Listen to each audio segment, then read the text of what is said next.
Welcome to the LZ Sports Show. Sorry about the clunky intro there. Hopefully you're all good. You can see me. And I've got some gentlemen joining me today.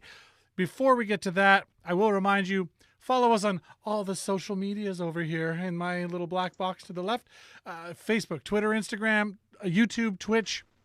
Like and subscribe. Smash that like button. Goes a long way. Costs you nothing. It's one click to you. It's like a heartbeat for us. It's life-giving. Hit us up on streamlabs.com/the WPG magazine. Anything that you support or anything that you send us that way, half of which we are going to donate to local charities, and the other half will help run what we're doing over here. Yes. So that is out of the way. Call us if you want to call or text 431-800-4555. That is the WPG Sports Line. Call, leave a message, or send us a text. Reach us by email, thelz@thewpg.ca, and then you can advertise on the show. Call 431-489-2401 or email ads@thewpg.ca. Thank you for being here. I am Mark Adam, like I said, here in the WPG Sports headquarters, which is actually my basement. Love it. I am joined by my trusty co-host, who would never think of leaving me. This is Keith McKnight over here. How's it going today, Keith? Good. How are you doing? I am great. I noticed when I answer in real time, it sounds like I'm stepping on people, so I'm going to allow for a pause when people ask me questions so that my audio doesn't run into theirs. Does that make sense? Okay. Yeah. Yes. Okay. So I'm not ignoring you. I just there. If I talk because I'm the source here, for some reason the audio doesn't line up exactly right. So sorry about that, gentlemen. If it sounds like I'm stepping on you, I am listening to your whole sentence before replying, I swear. So we're also joined by Kerry Bilkowski, local musician and photographer and friend of the LZ show, of course. How are you today, Mr. Bilkowski? Fantastic. Thanks for having me on, Mark. Always a pleasure when you are here, sir. Let us move on to Mr. Neutral Zoner, our resident anonymous panelist, I guess, Redditor and friend of the sports show. How are you? Excellent today. Very good. You're outside on the deck, so we're going to hear some more bird calls today. I love it.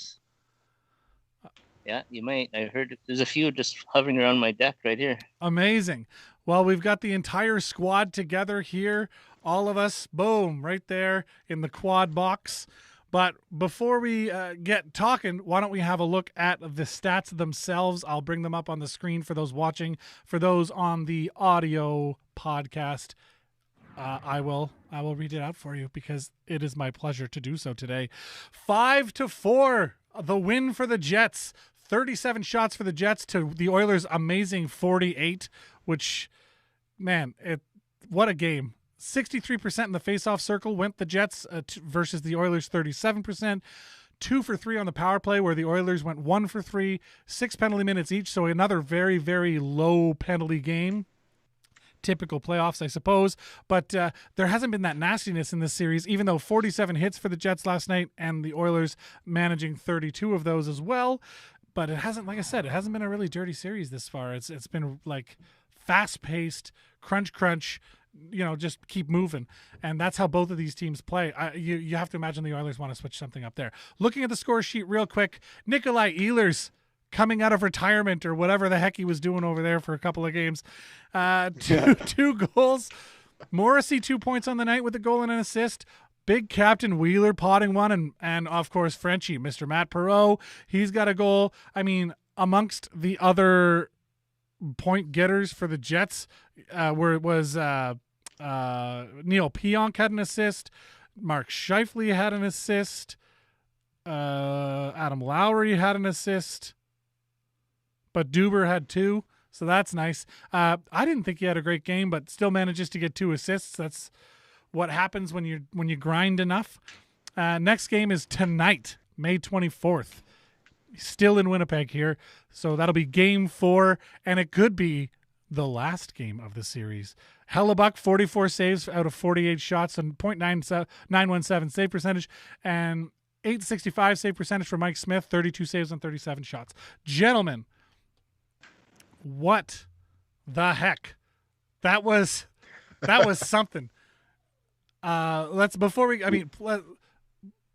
get to player of the game, how exciting was that game, gentlemen? Let's start with Carey. It was extremely exciting. I think, myself and a lot of Jets fans had reached a point sort of midway through that third period where our shoulders were starting to slump and we're saying, oh boy, okay, well, let's get ready, rest up your top lines and come out and get them tomorrow. But then you saw the switch got flipped and wow, so exciting. Yeah. We were jumping and screaming in my house. Yeah. I was by myself watching the game for most of it, and I was very excited. And then it was funny because my kiddo Jamie, she came in and checked in with me, and I was like, come here, because it had just become 4-0. So then we watched the rest of the game. It was cute, but yeah, it was. I had nobody to jump around with. I was just like holding this kid, and she's like, "You're holding me tight." She's not a teddy bear. You can't squeeze her that hard. McKnight, what did you think of that? Absolutely blown away. Can't believe this. They must have heard me say all those negative things about this first round playoff exit, trade safely out of town, and they just took it so seriously, and they really shut me up once again. Yeah, that was pretty crazy. And Zoner, thoughts on the game before we get really into it? Well, just to let all our viewers and listeners know that you created a heart attack emoji in our little chat last night just to describe this game. And I've come to realize this is the Winnipeg Jets' identity. It's heart attack hockey. It is. That's what they do. It is. Yeah. And we're going to get a little into the ins and outs of that as the show goes on. But I did want to point out that in the chat, we do have Gerald, whose last name I butchered last time, and I'm not even going to attempt it today. No, I will. Antonishin? Give me a pronunciation key, sir. I would love to know. But Gerald's in the chat, and he says, what an amazing game last night. Absolutely it was. So thank you for joining us in the chat. If you are hanging around watching the video, comment on the Facebook feed if you're watching it there, Twitch, Facebook, whatever. When you throw your comments in there, we get them in our chat box. So we would love to have you chat along with us as the show goes on. First things first, player of the game.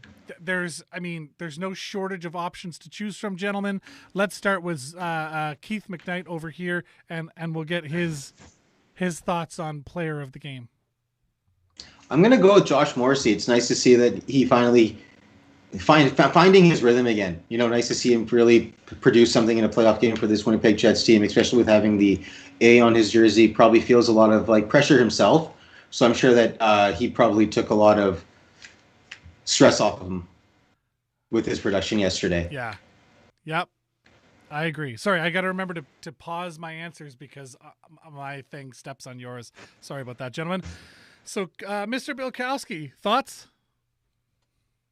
Yeah, well, I'll just quickly piggyback and say, yeah, Morrissey has sort of had a return to form. And the dangle he had on that point shot goal was just a thing of beauty. I was singing his praises. But you know what? My player of the game I'm going to take today, Connor Hellebuyck. He let in a couple in the first period, but he kept us in that game over and over again. He stood on his head. He made 44 saves. And, we wouldn't have had the opportunity to come back if it wasn't for him. So I got to give it up to our best player, Connor Hellebuyck. I can't disagree. It's a great choice. And you even said it in the chat last night, and I've said it before. We've seen this Connor Hellebuyck guy give up 4 goals and still be the best player in the game. And last night was another example of that you could argue he was the best player in the game. And he let in 4 goals, so, it just does happen. Zoner, go ahead. Well, I agree with both choices, but I'm also a believer in spreading the love. So I'm going to pick someone a little bit different here. I'm going to pick Matthew Perreault.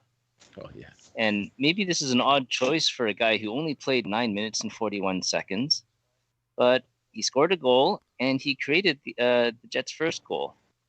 And he did all the dirty work down low. I honestly think he is the biggest ingredient missing in the first power play unit. They don't have a guy doing the dirty work down low. If you watch the replay, you'll see he's causing all kinds of trouble in front of Mike Smith every shift he gets. Yeah. On that goal by Ehlers, he actually accidentally on purpose knocked Smith's stick further away from him so he couldn't get it safely. He was causing the defense trouble. He's hitting guys. He's in people's faces. There's a few times where he stole the puck right on the mid-air. He's great with eye-hand coordination. That's the most effective 9 minutes and 41 seconds in Winnipeg Jets history. Oh, man. Absolutely amazing. And I agree. Frenchie played great hockey. He was all over it. I mean, he gets the goal. He like you said, he was grinding. Every time he was out there, he was really a thorn in their side, and it was great to see. I agree with all of your choices, but I think the obvious choice and the one I called dibs on last night is Nikolai Ehlers. The guy comes back out of nowhere. He gets 2 goals, 3 shots on goal, and he only played 15 minutes and 46 seconds of complete ice time, including a 2 minutes solid of power play time. So, I mean, there's a reason that they were 2 for 3 on the power play last night, and I think it had a lot to do with Nikolai Ehlers driving all of that play. Just watching him skate, he's back. You watch him shoot, he's back. You know, we were debating should they play him or not, right? And we're like, not unless he's really, really ready. And I think he proved to us last night he probably could have played in the previous game. You know, that's how solid he looked. So, you know, all of my worries about him are gone. He shows up, scores the first goal for the Jets, scores the overtime winner, walks away the hero. I have to throw my hat in with Nikolai Ehlers as player of the game. Let's talk. Hard to argue with that. I mean, feel free to argue. And Gerald in the chat says that Sorry, let me show the chat box here. He says Stastny for winning that set play face-off in overtime. That's his choice for player of the game. That was huge. Nice. And that was huge. I mean, Dubois also had an incredible box out on that play that made that goal happen. Yeah. That whole line was just on point and doing the right thing for that play. And you also noticed there in the chat, Gerald said before that, so many to choose from. Perreault for getting this comeback going, Stastny for winning that set play. I mean, honestly, that's love it. Yeah. So keep the chats coming, folks. We're going to move on. The next subject is the coaching decisions. There started to be some long shifts at one point, and it started a little bit in the first period where, you know, Wheeler and Scheifele were taking some long shifts. I don't know. I was worried when that started to happen. Zoner, what did you see happening out there? That's exactly what I saw, and you and I were texting about last night. That you said Mark Scheifele had that look on his face, like he wants to do it all by himself tonight, and that's not how they got here. So that's definitely not in the playbook. I decided to double check, make sure we weren't being deceived by our eyes, but no, it's true. Out of the top 5 average shift lengths on the Jets, the top line had 3 of those spots. Yeah. Number 1 is Josh Morrissey, but he's a defenseman, right? You expect him to be out there a little bit longer because you don't want to be caught in a bad change as a D-man. And the other one was Dylan DeMello, who is also a defenseman. So those are acceptable. But 3 forwards up there, and they're pretty high up compared to the rest of the team. So they were not playing according to the playbook there. No, you do remember we talked about how BXS sort of broke down the success the Jets were having by never having 3 guys below the puck. And last night you saw a bunch of times the Jets got caught with 3 forwards on the wrong side of the puck trying to get back and help out. And that causes panic in the defensive zone and all of that. From the chat, Simon Leung joining us there. Anyone notice Dubois runs a little borderline interference on the OT goal? Yeah, that's Yeah, it was perfect. perfect. Both of you. And- I love it. And I think what makes it even more perfect is that he ran it on Josh Archibald, who was the guy who clipped Logan Stanley. Yeah. So that's instant karma, right? It all came back to him in one game. I know. Losing that face-off, that's to Stastny there. Yeah. So Jujar Kara lost the face-off, and Josh Archibald couldn't was the reach guy it. assigned to Mark Ehlers, and he got boxed out by Dubois. So not only does he help cause the comeback by sitting in the penalty box while Peroche scores, but he was on the ice for the game winner too. So it's perfect. And the face-off that happened there, you're never going to get an interference call right there. You're just not. There won't be an interference call off a face-off like that where you're already sort of locked up.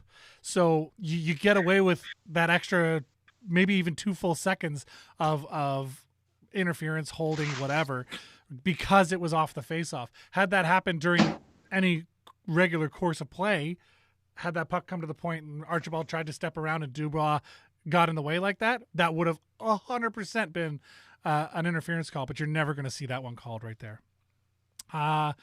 We're going to get to the power play. Gerald says they need to split the PP up more evenly. I agree. So let's talk coaching decisions, but the long shifts thing was a big thing, but playing line one against their line one was not the strategy for success. And I knew that. And as soon as we saw that happening, Zoner beat me to it in our chat saying, like, what are they doing here? These two lines don't match up well. So Zoner, walk us through what you were seeing.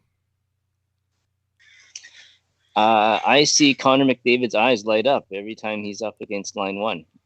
He's happy to see Scheifele, Wheeler, and Connor out there because he knows Scheifele's a great player, but he's no defensive genius. Connor far less so. Connor's even worse on the defensive end. And Wheeler's Wheeler, right? Like sometimes does amazing things, but sometimes the legs just aren't there anymore. And so I saw Connor McDavid have more free ice in that game than he did in the first 2 games combined. He had lots of chances to create things, to look for his opponents, his teammates. It didn't, he got how many points in that game? 3 points in that game, and I mean one of them was in a power play, so that doesn't quite count. But just watching the game, he just seemed to have a lot of more freedom to create in the open ice in our zone. Yeah, 3 assists for McDavid on the night. Just as a reminder, I'll bring up that score sheet again real quick. So McDavid there with the 3 assists. Draisaitl also getting 3 points, an assist and 2 goals. And the Edmonton Oilers did not play poorly, but that first line versus first line matchup just didn't add up to me. That was a get Lowry and the boys out there sort of situation. And once they started doing that, and you saw that, at the start of the third and the start of the overtime period, all of a sudden he figured out, okay, line 3 versus McDavid, this is how we're doing it. And they did that. And the success, literally turned the whole game around, I think. So, I mean, line 3, Lowry and the boys versus their line 1. I wrote down, I don't know why, I was watching last night. I was so excited. I wrote down amazeballs. So that was my note about them matching up against McDavid and Draisaitl. So the question now becomes, do we do the same thing tonight? Let's go to Carey. Thoughts on playing line 3 tonight versus line 1? Yeah, well, I mean, I think it's been proven that those are the guys who are the most adept at steering McDavid off into the corners and at containing Draisaitl and not giving him these sort of open looks in front of the net. Sort of a cornered dog in an Edmonton team that is on the brink of elimination tonight. So it's not as easy as just saying it. But I think that's what you have to try and do. And I think we need to go back to what we were doing in games 1 and 2 a little bit more, which is going to the body. You know, I think we had 50 something hits last night at, you know, using our bodies to neutralize the top guys from Edmonton. So we got to go back to that a little bit. Mr. McKnight, let you carry away with that thought. Do you agree? Disagree? What do you think the deal is tonight? Do we play the third line versus McDavid because that seems to be the way that it worked last night, or is it? At least got to experiment with it at least throughout the game at some point, because it worked to bring the team back into a winning position yesterday. Where I was texting with someone yesterday. I said, "Oh, I think I'm going to turn the radio off," and then I said, "Well, you probably shouldn't because my buddy just said the game's tied." So, and then they did. So I was like, It can work. It can work, and you probably should try it out a little bit sooner before your back's against the wall. The same way that somehow the Jets love playing. So tonight they got to really attack. I put this game out of the Oilers' reach very, very early on. That's fair. The third line is the line. Simon Ling in the chat is saying, didn't they part? And I'm assuming they meant put. So didn't they have line 1 versus line 1 in the first couple of games? Not really. The first couple of games, a lot of the success we saw out there was Lowry and that line getting out there, and even the fourth line out there against them wasn't a liability. So I don't know. I thought that went really well, to be honest. So. I will say we did see a lot of first line matchups in the first couple of games. But you know, there seemed to be a different level of effectiveness in those first couple. We saw Scheifele sort of hustling back a lot quicker. We saw Wheeler sort of being a little bit more of a physical power forward in those first couple games. And then the last couple, they sort of fell into some of their bad habits a little bit. So yeah, that it's not wrong. And when we got the sort of second change, the option to choose our matchups, we sort of stuck with that for the first little while, but it didn't work. So obviously you've got to adjust on the fly. And I think that's one thing Paul Maurice is actually great at, is, you know, taking those adjustments and, digging us out of the hole. Can't disagree with any of that. Let's just leave that part there. The question that was raised by Gerald in the chat there, which I was wanting to get to anyway, was the power play units.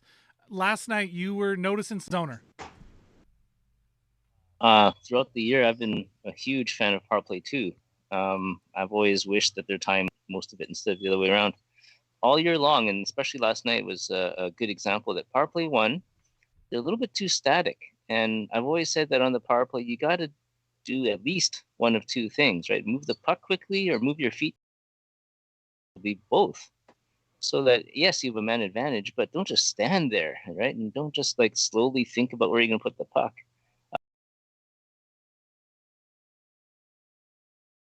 The way he used to be back in 2018 and move the puck around more to Connor's side.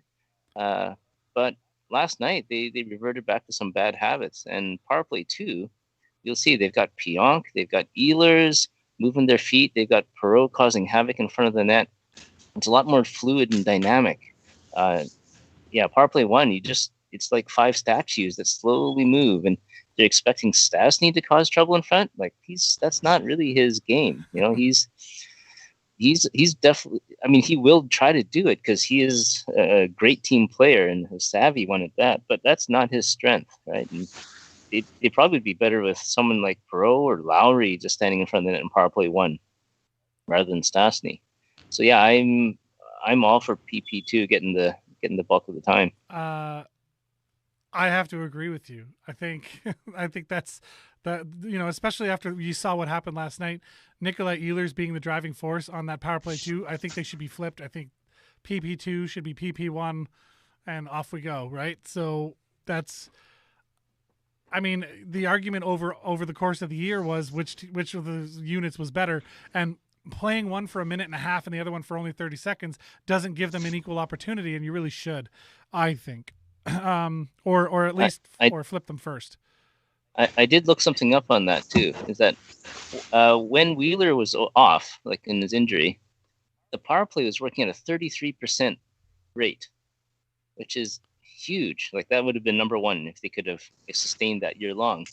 And out of all the goals they scored, I think it was 8 goals. Like 6 of them were on the second unit, right? And only 2 on the first unit. Probably because Wheeler wasn't there, but still, like that just shows you PP2 with less than half the amount of time is way more effective. Agreed. I mean, we were watching that power play last night, and it was a minute and a half of like nothing, and then immediately power play 2 goes out there, and Dubois has an epic chance, right? Yeah. So I think that sort of speaks for itself. For those watching live, if the feed cuts out or whatever, I'm noticing there's some data discrepancies. If the feed's all messed up, I'm recording this as well, so I will upload it afterwards, so the full episode is there. So thank you for bearing with us. And for those listening to the audio podcast, none of that mattered to you at all. So remember that you can actually follow us on all the social medias. I'm going to remind you again: Facebook, Twitter, Instagrams, YouTube, and Twitch. Those are where you can find the information about the show. I mean, obviously YouTube is our home, but we do stream live to Facebook and to Twitch simultaneously, and it's not supposed to mess with my bandwidth, but it might be. I don't know. Doesn't matter. We're moving on. But you can also get in touch with us by texting 431-800-4555. You can also call and leave a voicemail for that, and we'll use those voicemails on future episodes of the show as well. But I did want to let you know that you can also listen to the audio podcast by going to thewpg.ca/the LZ podcast, I think. I'll check that out. But I know if you go to thewpg.ca/sports, there's all the information about the LZ Sports Show. And the show is available on, what is it called? Pocket Casts. It's available on Deezer, Google Podcasts, what's the big one? Spotify. That's a big one. And I think it's available on Amazon Podcasts if you are one of those people that has that really strange service. So it's available, through Amazon Music, I believe. So do subscribe to that if audio is more your jam. You want to listen to this while you're in the car. That's definitely a thing. So hop on that. Gentlemen, let's get into some more stories of the day. The return of Ehlers is obviously the biggest story from the game. Let's get that out of the way first. Guy was out for a month, comes back, is absolutely the hero. Who wants to go first? Let's go with Keith McKnight. Been sitting there a while. Been leaving you on your own. No, that's okay. I'm really happy to see him make that return for himself, especially where I'm, myself, I'm sure the boys on here on the panel, other media gurus as well, were questioning if he was going to be able to come back for the postseason. And Rice in a position to win, clearly, yesterday. And, obviously, like having him on the roster is really, really important for this team, because it's not like he was having a bad go before he got injured. So he's just picking up from where he left off. Yes, I agree. And again, sorry, I'm just trying to make sure I pause so I don't step on anybody that's talking. Yes. But Kerry Bilkowski, same question to you. That return, the thing, like how do you think that they in the dressing room took his return? And talk about that for a minute. I mean, I think I pretty much to echo what Mr. McKnight said. It's great. He has been all year sort of our most dynamic skater. He's been the guy out there who's able to break plays. He's able to do these incredible zone entries. He's really smart with the puck, but he's also got great hands and can make the play. So, when you have those two things in combination, on top of being one of the fastest guys in the league as well, he's so dangerous, and he's such a X factor in every game he's in. To have him back in our lineup, it makes us that much more dangerous going forward, and it makes us that much more of a complete hockey team.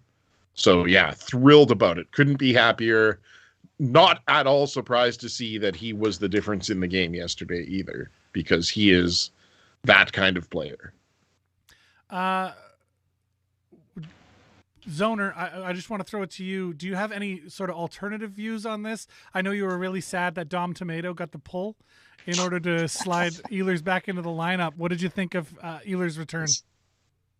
Well, first off, it's hard to argue with 100% winning percentage, right? Like with Dom Tomato in the lineup. But no, somebody else had to come out. Come on, Ehlers had to.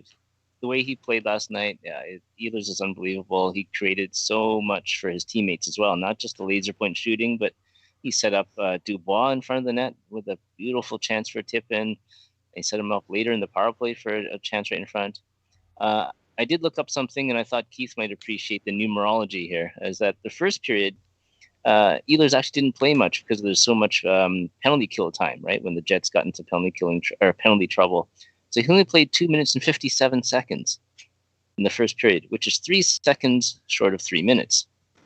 And then, of course, in the third period, the Jets scored 3 goals in 3 minutes and 3 seconds. Yeah. So there you go. Yeah. Okay. Whoa. Get your tinfoil hats out, boys. Yeah, no kidding. I gave you a free one. Yes, you did. That's amazing. Don't encourage him, Zoner. It's hard enough. It's hard enough dealing with him now. And it's like, oh, they lost because they were wearing blue pants. Oh, they lost because that guy cut his hair. Like, we're already dealing with enough of that. You don't gotta start throwing numbers at him. Now it's gonna be like, but he must have cut an exact number, like 27 hairs. That's how many hairs he must have cut. We don't need that extra layer to his conspiracy theories. But yeah, Ehlers being back, I think really brought the team together. He brings an element to the game that was absent. His speed, his creativity, doing the little things, backwards passing through his own legs to drop off the puck. He brings those things. And for, part of the season, he was struggling because those little drop passes went to no one. But he's been doing a lot of work on that. And now when he makes a drop pass, it hits the stick of the guy he means to. I don't know what was up with Pierre-Luc Dubois last night, throwing pucks across the middle of the ice to no one, but because that happened more than once. And, you got this offensive momentum building, and all of a sudden you're just passing it to no one. You're the guy that's supposed to take the zone so they can change, and you're here throwing the puck around to no one in particular, So that was a thing to me. But Ehlers really brings everybody else that creativity that we've been missing since Ehlers left, brings that back, and all of a sudden there's just the spine to the team looks straight. It didn't, they looked a little hunched over and sort of defeated for a lot of that losing streak and trying to shake off those losses and all that. And they looked a little hunched over, but you put a guy like Ehlers back in the lineup, and all of a sudden they're standing straight, they're walking tall, they're causing problems, they're in your face. It activates guys like Matt Perreault. I thought he's been playing a grinding game in general lately, but with Ehlers back in the lineup, it just gave him an extra spark, and he went out there and he was grinding extra hard, and love seeing that. So before we jump to the next subject, let's go to the chat box. I'll put it over my own face. Gerald says Ehlers, a true gem to have on your team, is a game changer, which I 100% agree. And Simon Leung says games 1 and 2 were grinded out wins. We grinded out the wins. Game 3 was blown open, and we need Ehlers if we want to win that way.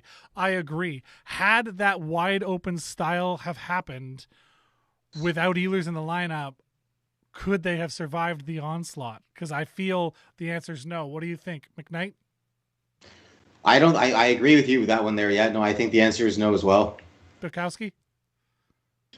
You know what? I think we have a lot of players who are able to score in open ice.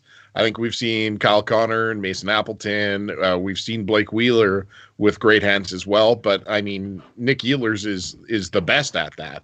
And I think he's going to, if we run into more games like last night, he will be a difference maker. Zoner? Well, if you're playing run and gun, you gotta have all your bullets. And Ehlers provides so many of them, right? He's the best weapon in the run and gun game. I think Kevin Bieksa actually mentioned in the pregame that he doesn't consider the Jets a very fast team, but Ehlers is a world class speed guy. So he definitely adds that element to the team every shift he's out there. Yes, and I agree. And I think the words BX used was elite speed and elite skill, right? So he brings that to the game. We have some speedy guys. Kyle Connor's not slow. Mason Appleton can booter. We've got some guys that have some get up in their go, but there's nobody on our team like Ehlers. Ehlers skates at the speed of McDavid. He just isn't naturally as gifted at the decision making at that speed, and that's where those drop passes to no one and you know what I mean, like that sort of stuff was in his game because he's trying to do too much too fast. But he's been practicing and he's been working on those skills and not slowing down. So he's still trying to work on those skills at full speed, and I think that makes a huge difference. James Robinson finally making it to the chat. We were wondering if you were okay, man. He says, I made it to the show. Woo! So welcome to the broadcast. We're talking Jets, we're talking Oilers, and how one beat the other. I'm not going to spoil it for you. Oh, wait, it was the Jets. The Jets won. It was awesome. But, it's got to be sad times in Edmonton. That interview that they did last night with McDrai, that was painful to watch, eh? How sad did you feel for them? Sorry, I got to throw it to somebody. Hey, let's start with Carrie this time. Not sad. I'm an unapologetic Jets homer. I don't take pleasure in the suffering of our opponents, but I certainly don't feel you don't concern yourself bad with it? about it. Yes, exactly. Yeah, fair enough. Mr. McKnight. Wholeheartedly, no, I agree as well. Yeah, okay, Zoner. Do you take pleasure in their sadness, or do you feel bad a little bit for McDavid, who's going to make hopefully an early exit of these playoffs? I feel a little bit bad, but it's just more in terms of like feeling bad for another human being who's going through suffering, right? But yeah, it's like somebody real. picked a puppy. Yeah. This guy tore up sorry, I didn't mean to jump in there so early, but like he tore up the regular season with all those points, and like what's going on here now? And then Mark said off air that the playoffs is a different beast, and that's really starting to register to me now. Yeah, and that's something as a young hockey fan you learn in a hurry, where you're coming to hockey a little later in your life as far as fandom goes. You missed out on all the heartbreak as a child where your team would play so well in this regular season, and then all of a sudden they lose 4 straight in the playoffs, and you're like, what the hell? You were so good. But it's the playoffs are a different animal, and you have to approach them differently, and you have to build your team for the playoffs. And it's funny because you'll watch a lot of the teams that do have a lot of success are teams that build themselves for the playoffs and they have a hard time making it to the playoffs because their style doesn't translate to that wide open, fast-paced game that a lot of people like to play in the regular season. But once you get to the playoffs, those grinding teams, that's why Boston does so well in the playoffs. Teams like Boston, they do really, really well in the playoffs because they are built to grind. They are built for depth. They don't really do the superstar thing. I mean, now they've got Pasternak, but they've built that over time, right? And even guys like Brad Marchand, to his credit, probably a decent hockey player, So when he's not busy licking people or being an absolute tool bag, he's a good hockey player. And so they have a lot of talent there, but they've got guys that are willing to go in the corner and grind it up and mix it up and that's the difference, Mr. McKnight, in the playoffs versus the regular season. So there's your lesson. I need all of that type of coaching too, because like it's literally a different beast. And wow, McDavid, with Trevor Lewis on the team, he brings in that cup experience. So I think that's important too. I know it's just one guy, but he knows what it takes in order to get to what it takes to win the Holy Grail. So he's definitely pouring something into that locker room. Yes, absolutely. And the chat box, we're going to say long weekend shenanigans, says James Robinson. Feel bad for the Oilers after one more win. Yeah, it seems like you're the only one in here that does feel bad for the Oilers right now, but that's cool. We'll let you stay. Appreciate you being here. Gerald, I just want to point out, he did say Ehlers opens up the ice. Everyone is scared of what he can do. And that was another thing that BX pointed out last night about Ehlers is he makes defenders back off. It makes the defenders second guess themselves, because when he throws that fake, am I going to go on the outside or am I going to cut across? The defenders have no idea. So they take a step back and they give him the space he needs to do whichever. Right? You'd rather have him cut across the middle because there's more of a chance that someone else on your team can help you. So they're trying to take away that option of him just blowing by you down the wing, right? And that's what we see a lot of. And it's because they back up so hard, when he does cut across, he's got tons of time to find a pass. He doesn't necessarily need all that space to make a play. And Gerald says, I don't feel bad for Edmonton. The media was too cocky about us not having a chance. That's true. How fitting is it that everybody sort of counted us out? Mind you, I will point out a lot of the Winnipeg media had the Winnipeg Jets written off as well. Oh, yeah. I saw some headlines beyond the negativity that I gave out for this team. I saw some sports writers, not to name anybody. I was like, whoa, really? Like, okay, I thought you would at least give them some support here. Yeah. Keith McKnight trying to not throw himself under the bus on that one. No, hey, I was one of them. It's time to trade Scheifele. This team's over. We're done. Done. The window's closed. Yeah, Closed. Exactly. He must have heard me. So if I can just pop in here for a second and say, I think I'm almost a little concerned that if we do complete the sweep today, that we're not going to have that sort of underdog status that we had going into this series going forward, because all of a sudden we're going to be the team that just sort of powered through the first round. And I think, having the world against us sort of plays to our strength and lets us be that, the surprising dark horse team that kind of came out of nowhere, so to speak, and surprised the Oilers. That's for sure. So I'm a little sad to be losing that. I'd like for people to underestimate the Jets all the way through the playoffs and just assume that they're gonna sort of disappear quickly. And to further that, that's interesting. Oh, sorry. Go ahead, Zoner. Go ahead.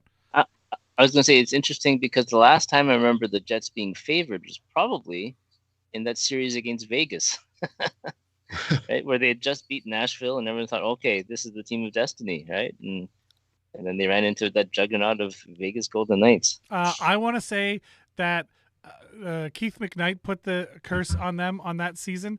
The very first day we did we used to do this other sports show, but the very first day we did it, we're talking. It's early in the NHL season, and this guy over here says, "I think because it was the Vegas Golden Knights inaugural season, it was their very first season." He says, "I think the Vegas Golden Knights win the cup this year. What do you think?" I was like, "What? What? Who is this guy?" And it was the pants, right? Yeah, it was the white gloves. The white it was literally the white gloves. Yes. That's what he said. It was the white gloves. Yeah, it was literally why he said. Anyway, so you basically call it wasn't blue pants, but it was the white gloves, and that's what he said. And man, they beat us in that playoff series, and the only one not shocked was Keith McKnight over there. And I was just like, man, why'd you got to open your mouth? And he's just like, I don't know, man. I just say stuff. So you got to know him to appreciate him. It's great. But I thought that was kind of a funny little tie in there. Let's see. You're looking at the chat, see if there's anything in there that relates to this specifically. Simon Leung says, after all the series in the 80s, there's no way I'll feel bad for the Oilers. I agree. Jets not looking too hot down the stretch, to be fair. No, it's true. But as we discussed, playoffs versus regular season, completely different. Simon says, points-wise will be indeed the underdogs against every remaining team other than Montreal. And even then, I mean, Montreal in that first game against Toronto, they looked good, eh? And I mean, if Carey Price can be on, that looks good. We'll get to the other series in a second. Sorry, I jumped the gun. I'm getting too into the chat over here. Sticking to our it's a tale of two games. Zoner, we'll start with you. Before the start of the comeback to the end of the game, like before that Perreault goal, versus the last 9 minutes or whatever it was, 8 or 9 minutes. So go ahead, explain. Yeah, well, first off, if you flash back to seasons past when there were actually fans in the building, I think roughly when the score is 4-1, I'm pretty sure a lot of people would start leaving, right? Trying to get out of the parking lot early. And in Winnipeg, beat some of that Winnipeg traffic. You get those people with people with the keys just shaking them at you as you're trying to leave the. Oh, you got somewhere to go, you know. Yeah. You ever watch somebody try and leave early? People like that. Yeah, that's crazy. Yeah, there's people like that, and I could see that happening too, right? It happens a lot more here in Vancouver, but it happened in Winnipeg too. I remember a few games like that. Anyways, when you asked in the chat last night, like, what do you think? How would you analyze the game? And that was a tough one. What the stories would be, because it really did feel like two games. Like the Jets were definitely under siege in the first period. They seemed to wake up a bit in the second, but the Oilers had an answer for everything until that 3 minute and 3 second stretch where the Jets were all over them, capitalized on every opportunity. It just seemed like a totally different game. And by that point in the game onwards, like by this time, like Hellebuyck had already let in the 4 goals, but you could see he was determined not to let in the 5th one. And there's one shot that came in from the point. They showed the replay. It was just amazing. It was a high shot, got deflected, it bounced off the ice and came up high. So it was like, you're as a goalie, you're going down low, then you got to go back up high to stop this puck. And it was labeled for top corner. It would have been like one of those highlight goals you'd see in years to come. And he somehow managed to get the blocker up the last second. So he was dialed in, but just the whole Jets team was dialed in too. It was just a very, very different game from that point on after the power play. Yes. Yeah. And then that massive comeback, where there was 52 minutes to 8 minutes. The massive comeback, 3 goals in 3 minutes and 3 seconds, Mr. Numerology. So went from 4-1 to 4-4, just like that. And explain how forget the analytics for a second. Mr. Bilkowski, how were you feeling? Because you're like me, you get really into the game.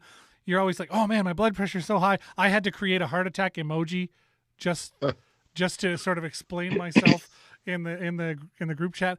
But how are you feeling? How did you walk us through your emotions during that time as a fan? Well, sure. As I said, as we were halfway into that third period, my shoulders were starting to slump because it's just like, okay, here we go. Like, 4-1, we're going to let one more in and that'll be that for the game. And then the Archibald hit happens on Logan Stanley, and you could see, obviously, draws a penalty, but you can see all of the Jets get very upset. They are not happy with that hit, and I think they use that as an impetus, as the fuel to sort of get something going. They are not happy, and they're, rather than just go mug Archibald and give him a face wash and throw some slashes at his leg, they are going to prove it the way that helps the most. They're going to come back and shove it in his face, and that's exactly what they did. I mean, again, I went from sitting on my couch to sitting on the edge of my couch to jumping up and down by the end of that game, because the energy just kept ramping up and up and up, and going into the overtime period. I was white knuckled. But man, exciting stuff. Yeah. It was crazy. And I'm sitting here watching all that go down, and then when Archibald did that was absolutely a moment of poking the bear, I think, where you've got this team out of it. You've got them to the point where they're demoralized. You start to see them starting to slump again. Some people, and I'm not going to throw anybody under the bus on this panel, but some people said in the group chat that they had checked out at the second intermission, basically on the team. Not throwing any names out there, but what a strange. Anyway, but then, and I was like, no, I totally believed in them right up until that 4th goal was scored. That was, for me, that was the moment where I was like, all right, okay, that's okay. 2-1, not a terrible place to be. But then when that happened, that was a poking of the bear. They woke the beast. Let sleeping dogs lie. Pick one analogy that you like. But McKnight, which how much fuel do you like? Because obviously, Carey spoke to that, fueling them a little, but I feel like that was the start of it. That was them waking up and going, no. That's disrespectful. So talk us through that. What do you think about that there, Mr. McKnight? Definitely, it's almost like what a fight would have done, right? It's just like, okay, we got to answer back here. The boys were like, you're not going to do that. And they instead of answering the call in the traditional way, they answered the call in, by putting points up on the scoreboard and coming back, and really sparked basically an amazing comeback that, I was listening to on the radio because Paul Edmonds was really killing it yesterday. And it was just nuts to see that or hear that in my ears, I guess, because yesterday I was listening to it. Right on. And that was a good point too. I hope the Jets don't go looking for retribution tonight using the code, because I think they'll just distract them from the important stuff at hand, which is let's close out the series. And when teams do that, it just kind of derails them for a while too. And I don't think the Jets are at the point now where they're easily getting back on track, right? Like we saw that in the last game. It took them 2/3 of a game to get on track. Well, more right? than. Yeah, more than. Also, considering how much blame Archibald is getting for that, like in the media, all media outlets, welcome everyone, to the TSN. Yeah. In Canada, the TSN Turning Point, like everywhere I look, like every channel, every sports show mentioned that same play. He is getting beaten up already. And maybe the best thing is not to give him the satisfaction of getting physically beat up by the opponent. Just let him say, hey, great game. Like every time you skate by him, tell him, hey, thanks, great game. Just let it sit in his head. Yeah. We appreciate what you've done for us. Because he actually did play a good game up until that point. He was causing the Jets a lot of trouble with his speed, but one moment of weakness and it's done. Yeah. There's going to be a hearing about that today. We were talking just before we went on air. We were talking briefly. Carey, you think there will be a suspension? I think just the fact that it's going to a hearing indicates that the NHL intends to have a really good look at this and potentially, I don't see it going any further than 1 day, but I could definitely see them giving him a game suspension. That's a dangerous hit. It's flagrant. He had the opportunity to make it a clean hit and just stay high, but instead he went for the knees. And again, I think that we'll see a 1-game suspension for it. I know I disagree, and I know Zoner disagrees, so I'll toss it to Zoner. Zoner, give us your thoughts on that. I think you just look around the league and other incidents that are happening. Shea Weber, Anthony Mantha, they all got 5,000 for. Oh, here's another one right here. Stahl, 5,000 for a dangerous trip. So this is probably a dangerous trip as well. $5,000, no games. Yeah, and the Shea Weber cross-check. You know what I mean? Like that was probably more dangerous than if anything. If they're not going to suspend Shea Weber for that, they don't suspend Archibald. I see the fine happening, absolutely, but I don't see a suspension happening. James Robinson in the chat says 1 game likely. I don't know. We'll see. We'll see how that goes. We got a couple more things to get to. We're running out of time, so let's get to it. Sorry, go ahead, Mark. Zoner. Do you have to go to Aquatech at all? Oh, we probably should. How about we do that? I'll go get a glass of water. Right after we talk about Hellebuyck. Hellebuyck. All right, we'll go to the commercial. We'll be back. 30 seconds. Make your house a better place to come home to with Aquatech Pool, Spa, and Bath. We've been delivering complete customer satisfaction for over 40 years. Whether it's a fully completed backyard escape, a completely renovated bathroom, or a premium upgrade on outdoor furniture, Aquatech is the only name you need to know. That's because if it's an Aquatech job, it's an Aquatech team working on it. No outsourcing, no subcontractors. We do it all. Visit our one-of-a-kind showroom today at 1065 Dougal Road. Aquatech Pool, Spa, and Bath. We create better places to come home to. Thank you, Zoner, for running my show for me because I have no idea what I'm doing, apparently. Follow us on all the social medias again. Thank you very much to Aquatech Pool Spa and Bath. They are great. So go to aqua-tech.ca. And I think their new slogan is relax. Aquatex got it. So back to the panel here real quick. We're talking Hellebuyck dialed in. Absolutely looked amazing. But the question now is, who do they play tonight? The chat is going crazy with it. Do they play Broswell or do they go back to the Buck? Because, somebody's opinion, who was it? Simon Leong says, I actually think Brossois should have played game 3. That way, if the Jets win, Helly gets a chance to close out the series. If the Jets lose, Helly gets us up. He gets to help rebound, right? So that was thoughts on that, gentlemen. Who do we think should start in goal tonight? Let's start with Keith McKnight, and then we'll go around. Let's keep Connor Hellebuyck in there. I don't think Laurent Brossois, he might be a little too nervous for this one because, like, going into a game where, they want to close them out, right? I don't think the Jets want to waste any more time and go back to Edmonton to go for game 5. You know what I mean? I don't think that Laurent Brossois, I know he needs the experience, but I just don't think this is the game that you put him to start. Well, we're in a position where I think this might be a great time for him to start. We've got 3 games.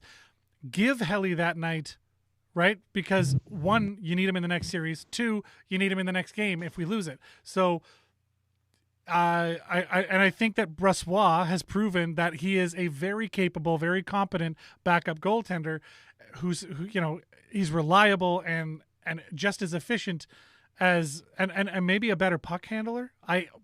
When Hellebuyck leaves the net, it freaks me out. But what do we think about that? Zoner, thoughts? It's a good question. I think given Paul Maurice's behavior over last season, I can't see it happening. Like, he doesn't seem to trust Brossois with a lot of starts unless Hellebuyck's on a stretcher somewhere. I have a feeling Hellebuyck will be playing tonight. I think Paul Maurice, just the fact that he started Ehlers last night instead of resting him when he probably could have, because they have the luxury of the 2-0 lead. I think Maurice really wants to close this out right now. And he's going to go with his top guys in net and on the ice. So you're saying Hellebuyck plays? That's your guess? Hellebuyck's playing, yeah. That's my guess. Kerry Bilkowski? So a couple things. One, I think Connor Hellebuyck is not only the worst puck handling goalie on the Jets, he might be the worst puck handling goalie in the NHL. But having said that, I think he's the best goalie in the NHL, so that tends to supersede it. I don't think it's that Paul Maurice doesn't trust Laurent Brossois. I think that he just trusts Hellebuyck so implicitly that Connor he's such a gamer. He just wants to come in and play every single game and make every single save. And he's going to tell Maurice, he's going to say, I'm ready to go. Let's go out and win this. And, the way he's been playing, he hasn't given you any reason not to believe him. Right. So I think we're going to see Hellebuyck out there tonight.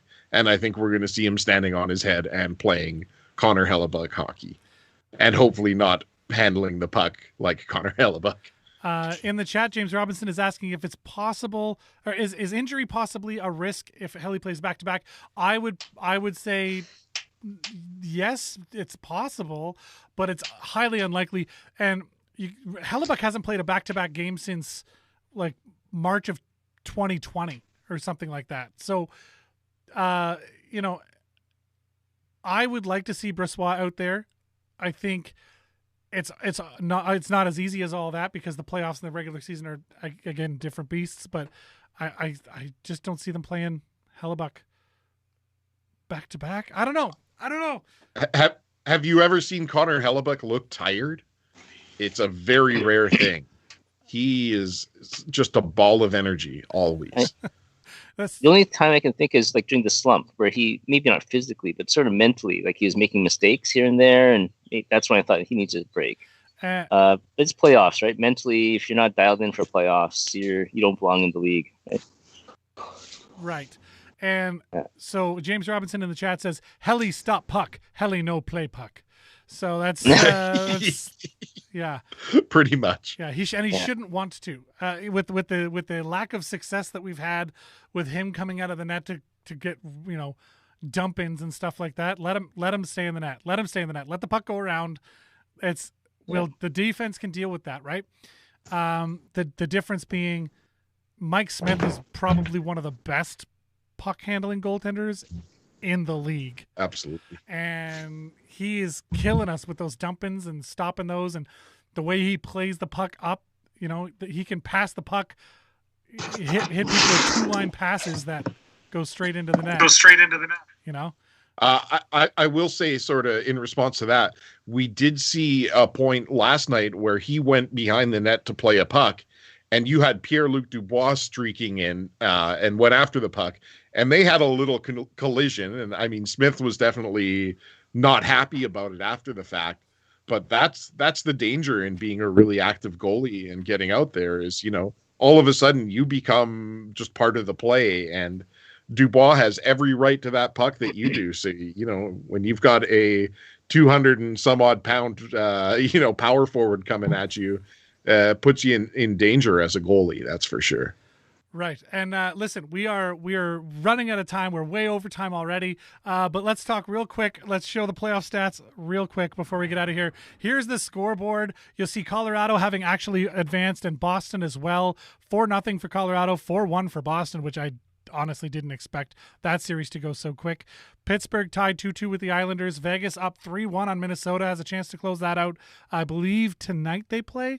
And Tampa Bay up 3-1 on Florida.